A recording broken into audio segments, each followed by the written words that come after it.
Yuna slowly opened her eyes and turned to watch Wubin as he lay peacefully asleep beside her. A soft smile formed on her lips as she took in the calmness of his face.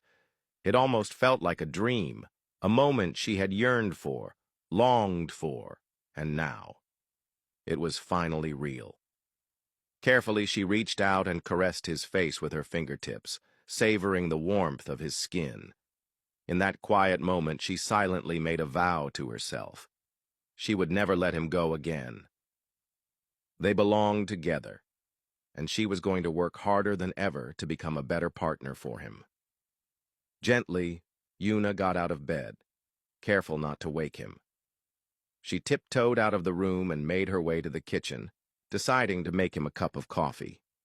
As she moved around, she smiled to herself, the sense of contentment washing over her. It felt good to finally be on good terms with Wubin again, to feel close to him. Suddenly, the door opened, and Dr. Anna walked in carrying shopping bags. Yuna was surprised to see her there. Dr. Anna greeted her warmly, smiling as she began unpacking the groceries onto the counter. Yuna, however, kept her eyes fixed on her. She asked about her visit, casually mentioning that Wubin was still taking a nap. Dr. Anna responded that she wasn't just visiting, she was actually staying with him for a few days. She added that he was probably still tired from the night before, as they hadn't gone to bed until around 4 a.m.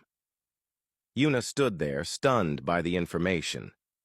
The idea of Dr. Anna staying with Wubin, and the thought of them being up together so late, didn't sit well with her. It stirred something uneasy in her chest. Still, she quickly brushed the thoughts aside, reminding herself of the promise she had made not to let insecurity get the best of her again. Just then, Wubin walked into the kitchen. Yuna's expression instantly softened as she approached him with a smile, telling him how happy she was to see him up and how peaceful he had looked while sleeping. She handed him the cup of coffee she had prepared.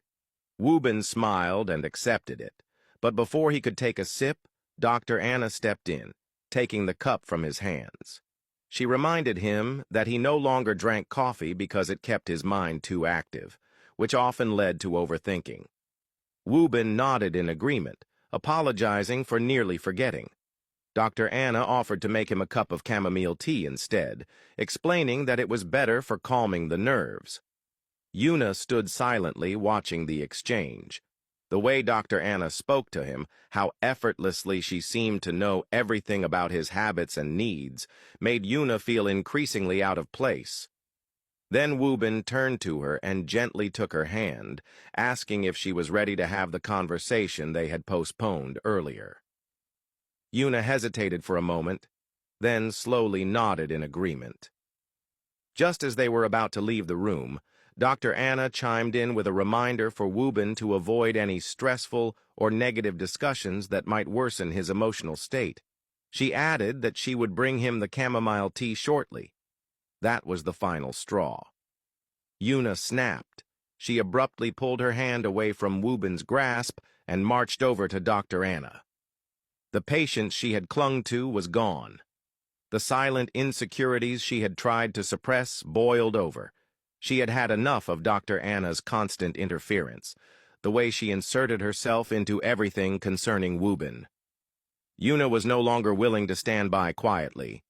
She was ready to confront her for her behavior, for her presence, and for crossing boundaries that no longer felt professional.